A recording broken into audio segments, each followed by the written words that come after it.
La Fundación La Caixa ha traído hasta Zamora esta espectacular muestra. Érase una vez el habla. El ser humano es el único que tiene la capacidad de hablar. Algo que a día de hoy nos parece tan sencillo es todo un alarde de la evolución y costó miles y miles de años conseguir este logro. Esta exposición nos invita a reflexionar sobre algo tan usual y a la vez tan imprescindible y complejo como es el habla. En este viaje nos acompaña Ignacio Escribano, el monitor que hace las visitas guiadas a esta muestra y nos ayuda a adentrarnos en este curioso mundo.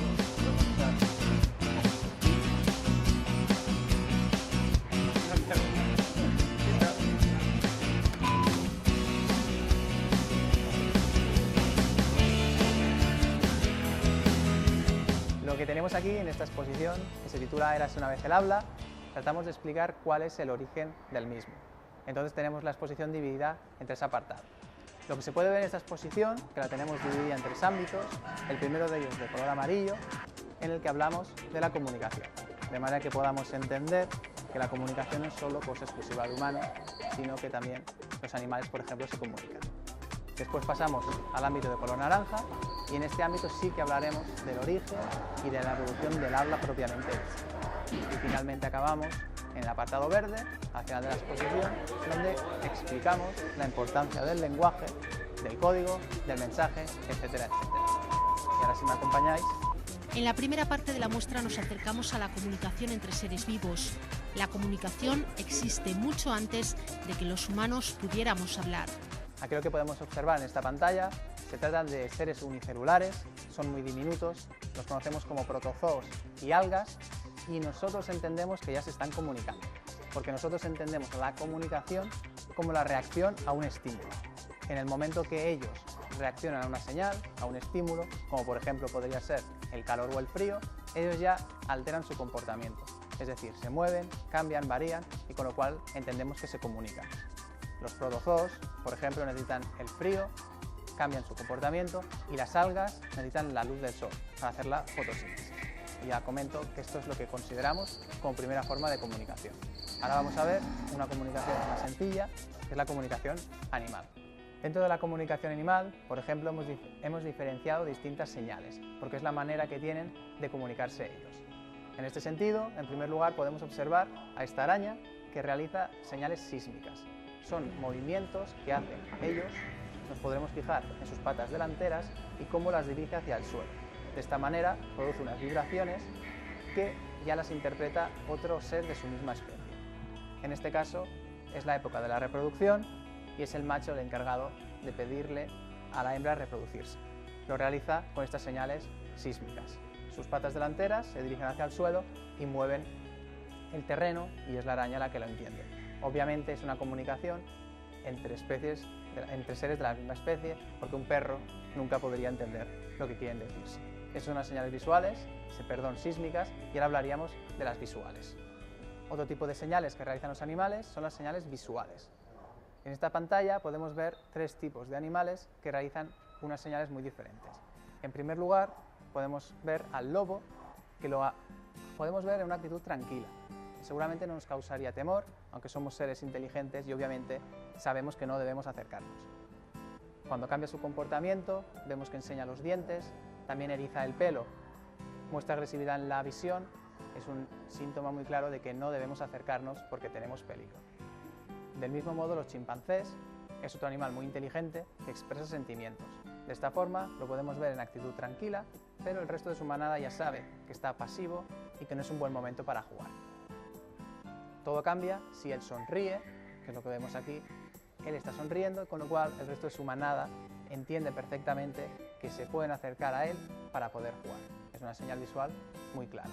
Y a continuación veremos al pavo real, que seguramente es el animal más característico, en el que siempre nos fijamos en sus plumas. En la época del cortejo es el macho quien debe atraer a la hembra y la manera que tiene de hacerlo es desplegando este abanico de plumas con unos colores que nos fijaremos que son muy vivos. En este caso, los azules y los verdes. Luego ya será la hembra la que decida si realmente le interesa a este macho o en cambio le gusta a otro. Otra de las señales que realizan los animales son lo que conocemos como señales químicas, y para ellas hemos escogido a dos animales. El primero de ellos es el que se ve en pantalla ahora, que es la mofeta. La mofeta todos sabemos que produce un olor muy desagradable, pero no es que la mofeta huela mal, sino que al sentirse amenazada, ella como método de defensa expulsa una sustancia. Esta sustancia es muy desagradable y va dirigida sobre todo a la cara del posible depredador. Esta sustancia irrita los ojos y sobre todo huele muy mal. De esta manera es la manera que tiene de protegerse de los posibles adversarios. Huele mal y un animal que quiera comérselo obviamente no va a quererse comer carne que huela a putrefacto. Otro animal que ahora veremos a continuación es el ciervo almizclero. Este ciervo tiene una peculiaridad, posee unas glándulas en su interior que segregan el almizcle. El almizcle tiene un olor muy peculiar, pero que en Oriente lo utilizan para la medicina tradicional. Por ejemplo, en Japón, en China, se ha utilizado durante muchos años, es el animal que ahora vemos en pantalla, pero tenía un peligro ya que había que sacrificarlo, con lo cual llegó a estar en peligro de extinción.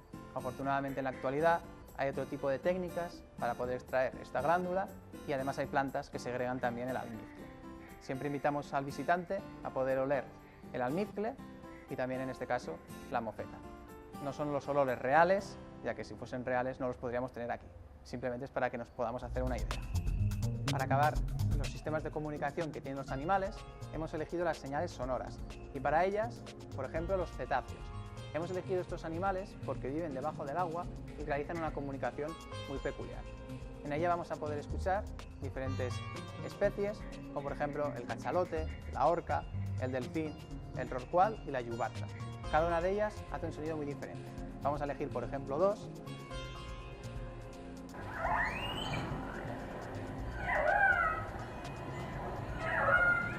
Este sería el sonido que utiliza la orca para poder comunicarse y también como ecolocalizador, para saber dónde están los peces, los bancos de peces que va a querer comerse.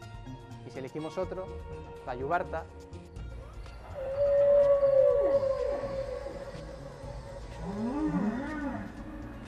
como pueden escuchar, es un sonido muy diferente y es la manera que tienen de comunicarse. Y ahora pasaríamos a este mono que tenemos aquí a continuación, que se le conoce como el mono tota. Este mono es un ser muy inteligente que ha sido capaz de poder emitir sonidos distintos para cada posible depredador. Ya les digo que es muy inteligente y realiza un sonido muy diferente para cada enemigo. En primer lugar, aquí lo podremos observar ante una serpiente, hace un sonido muy diferente que respecto a un águila. Y aquí lo que vemos en pantalla es ante un leopardo. Hay un vigía, que es el encargado de hacer sonar estos chillidos, y el resto de su manada sabe perfectamente que tienen que esconderse para protegerse de ellos. Avanzamos en la muestra para conocer una de las mayores ventajas de la evolución, el habla. En esta exposición también vamos a viajar en el tiempo y comenzamos hace 3 millones de años en el continente africano. Y hace 3 millones de años en África existía este paisaje que podemos ver aquí a continuación. Lo que queremos explicar es el origen del habla, pero antes siempre explicamos que ellos, en este caso, son Australopithecus afarensis. Son una especie, no se puede hablar de que son humanos, pero que en este caso no podían hablar. Entonces esto entraña un problema. Están a tamaño real, pero el macho adulto no podría comunicarse con la hembra, no podría hablar. De esta manera, si viene un depredador, él no podría decirle, viene un depredador, gritarle, simplemente le haría sonidos guturales, los sonidos de gorila que todos conocemos, y esta era la manera que tenían de poder avisar. ¿Por qué no pueden hablar? Esto es lo que veremos ahora a continuación, porque se tienen que dar unas características físicas en el cuerpo, que ya comento, que es lo que veremos ahora mismo.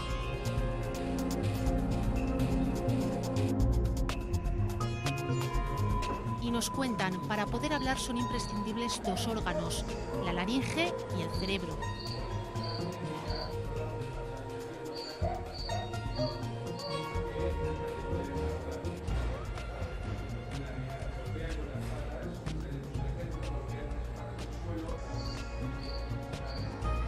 Para poder entender qué es lo que se tiene que dar en el cuerpo, porque son unas diferentes características físicas, en primer lugar hablamos del cerebro. Obviamente lo que tenemos en esta exposición no es real, son reproducciones, pero sí que las tenemos para que nos podamos hacer una idea. Aquí en primera instancia podemos ver diferentes cráneos. El primero de ellos es del Australopithecus afarensis que antes hemos visto. Su tamaño es inferior respecto al género Homo. Aquí ya podríamos hablar de que son humanos. El Homo heidelbergensis y el Homo neanderthalensis, el hombre del Neandertal. Ellos ya podían hablar, no como nosotros en la actualidad, pero sí que dirían alguna palabra. Pero para poder hablar, primero de todo debemos tener desarrolladas dos áreas del cerebro muy concretas, que son las que tenemos aquí a continuación, que son el área de Broca y el área de Wernicke. Estas dos áreas son las encargadas de la lectura, de la escritura, de la gramática y de que nosotros podamos entender lo que decimos. Lo vamos a poder ver mejor ahora a continuación en esta representación que tenemos de un cerebro. Están situados en el hemisferio izquierdo. Esto es una reproducción, obviamente, pero la traemos aquí para que nos hagamos una idea. Por ejemplo, si elegimos el vocabulario, la gramática y la lectura, se iluminan estas zonas concretas. Y si se fijan, el área de Broca y el área de Wernicke es la que interviene.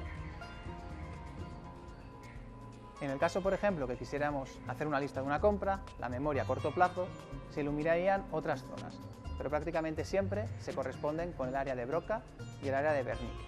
De ahí la importancia que tiene el cerebro, su estudio, porque es muy complejo, ya que si una parte, un área, se daña, debería ser otra área la que volviese a poder aprender lo que se ha perdido. Esto es el cerebro y ahora pasaríamos a hablar del sistema vocal. En este caso vamos a explicar la importancia que tiene la laringe, este órgano muy importante para poder hablar. En esta imagen que tenemos aquí nos vamos a fijar en el bebé que tiene la laringe en una posición muy elevada. Esto le permite dos cosas: respirar y alimentarse a la vez sin atragantarse, gracias a la posición de la laringe. Esto en color azul es la epiglotis, pero sobre todo la laringe es muy importante. ¿Qué ocurre? Que no pueden hablar, pero a medida que crecemos, a partir del año y medio, la laringe disminuye en la posición. La epiglotis se hace un poco más grande, pero deja esta cavidad aquí.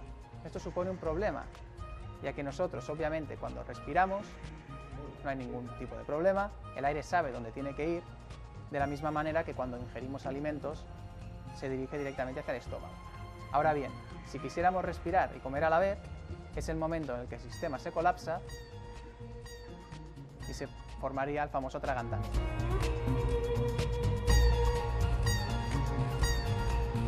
Otro elemento que tenemos dentro de nuestro cuerpo, que es muy importante para poder hablar, es el hueso hioides, que es el único hueso que tenemos en la garganta. En primera instancia podemos ver el hueso hioides de un Australopithecus afarensis, del que hemos comentado que no podía hablar. Con esta forma y tamaño, que es de herradura muy cerrada, y sobre todo situado en una parte muy concreta de la garganta, le sería imposible hablar. Por mucho que él quisiera exhalar el aire, no podría decir nada. A medida que avanzan los años en la evolución, este hueso hioides se hace más ancho, la herradura se ensancha y también cambia de tamaño o posición en la garganta. De esta manera, con estos tamaños, a partir del Neandertal sobre todo, ya podrían empezar a decir las primeras palabras. Ya comento que no es un diálogo muy fluido como el nuestro, pero sí que podrían decir palabras. Cuando queremos hablar, obviamente debemos tener un oído apropiado, y para ello siempre explicamos cómo funciona el oído. En esta imagen podemos ver cómo funciona la audición humana. Podemos observar cómo por el oído, por la oreja, entra el sonido. Este sonido lo recibe una membrana que vibra, que es lo que se conoce como tímpano. A su vez, este tímpano, al vibrar, hace funcionar a los tres huesos del oído, el yunque, el martillo y el estribo. Estos pasan el sonido a la caracola y luego es la caracola, en este caso, la que lo lleva a los nervios del cerebro. Un elemento muy curioso que traemos aquí en la exposición es el loro, porque el loro realmente consideramos que no habla, sino que simplemente imita y reproduce sonidos.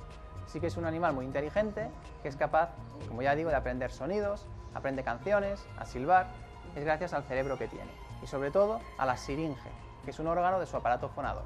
Esto es lo que le permite, por ejemplo, reproducir sonidos y palabras. Muchos loros te dicen hola porque durante muchas horas escuchan hola, hola, hola, y obviamente pues te dicen hola. Ahora bien, si les hiciésemos una pregunta compleja de qué color es un plátano, serían incapaces de decirte amarillo, ya que no pueden hablar y no son tan inteligentes. Únicamente reproducen sonidos. Gracias a un hueso de Neandertal se descubrió un científico un gen. Este gen se denomina FOXP2. Este gen es el gen del habla. Nosotros en la actualidad lo tenemos, ya que podemos hablar, pero es que el hombre del Neandertal también lo tenía, con lo cual se sabe científicamente que podían hablar. La curiosidad que tenemos radica en que, gracias a este gen, se ha podido determinar que el hombre del Neandertal, en su gran mayoría, tenían la piel muy clara y que además eran pelirrojos. Sin duda alguna, un elemento muy importante para hablar es el pensamiento simbólico. El pensamiento simbólico es muy importante, ya que consideramos que el hombre de Neandertal era muy inteligente. Ellos ya tenían sentimientos, eran capaces de reír y de llorar y sabían por qué lo hacían. Pero sobre todo lo que queremos representar en esta escena es un enterramiento, ya que ellos son muy inteligentes y saben por qué la gente se va muriendo y sobre todo sufren por ello. Pero piensan en el más allá, lo que pueda haber más allá les causa temor, pero en esta escena que tenemos aquí representada, dos neandertales han perdido a su criatura y lo están enterrando. Lo entierran de una manera muy peculiar, protegiéndolo con cuerno de íbice. De esta manera ellos lo han perdido, pero lo quieren proteger para lo que pueda haber más allá.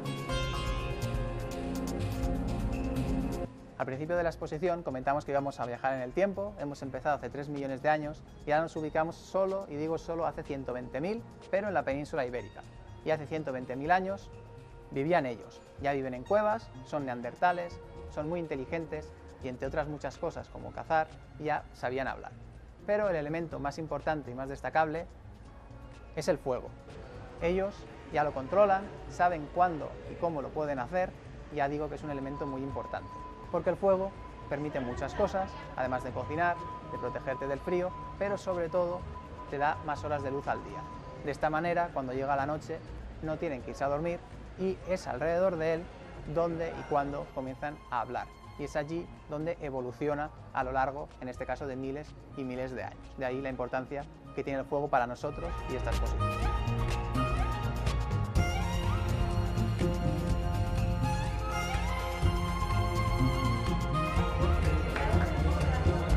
En la última parte de la muestra se habla del lenguaje como un sistema de signos codificados.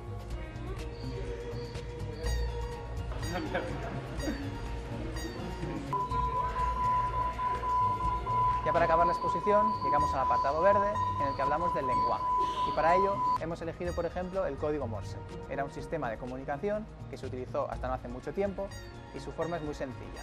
Disponemos de unos puntitos que simplemente son pip y una raya que sería un poco más largo, un pip. De esta manera, lo que estamos escuchando ahora, gracias a un abecedario se van formando las letras.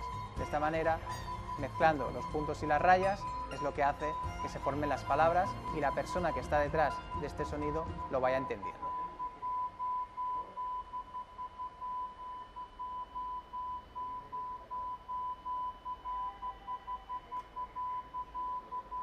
Otro apartado que tenemos en esta exposición es la etimología de las palabras, porque cada palabra tiene un origen, y aquí explicamos brevemente cuál es el origen de diversas palabras. Por ejemplo, la palabra chocolate, que como ya sabe mucha gente, viene de América del Sur, del azteca chocolat y del maya chocolá. También podemos explicar otras palabras como sándwich, que tiene un origen muy curioso, del cuarto conde del mismo nombre, que un día estaba realizando una partida de cartas y llegaba la hora de comer. No se podía levantar de la mesa porque te la daban como perdida y entonces pidió el pan por un lado y el relleno por el otro. Lo juntó y simplemente lo bautizó como sándwich. Otra palabra también curiosa, la palabra croissant, que realmente su origen es de Austria, en Viena. Los turcos estaban asediando Viena a finales del 17, pero los vieneses les derrotaron. Para conmemorar esta victoria, un pastelero se le ocurrió la idea de hacer este pastelito que tiene forma de media luna, con lo cual, al comerse el croissant, estabas comiéndote al enemigo, en este caso al turco. Sí que es cierto que fueron los franceses los que luego tradujeron la palabra croissant, que significa media luna. Finalmente, para acabar la exposición, tenemos aquí este juego de espejos, tenemos 4 espejos que forman una bola del mundo. Nosotros queremos explicar que existen en el mundo diferentes culturas, diferentes etnias y, por supuesto, diferentes lenguas. La ONU, la Organización de las Naciones Unidas, considera que en la actualidad existen 6.000 lenguas, pero que hace 7 años existían 7.000, porque cada 15 días desaparece una lengua. Obviamente son lenguas minoritarias, la gran mayoría de ellas están en Australia, son de origen aborigen, también de tribus en África, y también en América del Norte y sobre todo en América del Sur, en Bolivia, ya que hay muchas tribus, muchas de ellas no permiten el contacto humano y obviamente cuando fallece el último miembro de esa tribu y no existe constancia escrita, esta lengua se ve abocada a la desaparición. Con esta idea de preservar las lenguas, aquí acaba la visita y la exposición. El lenguaje y los órganos que participan de él han evolucionado con el hombre y aquí conocemos también cuáles son las lenguas más habladas en la actualidad. Encabeza el ranking el chino mandarín con 885 millones de hablantes. En segundo lugar está el español, con 333 millones de personas que lo hablan. El tercer puesto es para el inglés, al que le siguen el árabe y el bengalí. Y así el lenguaje sigue evolucionando, por ejemplo, con la aparición de los móviles. Adentrarnos en este maravilloso mundo del habla es mucho más sencillo desde ahora, gracias a esta muestra de la Fundación de la Caixa.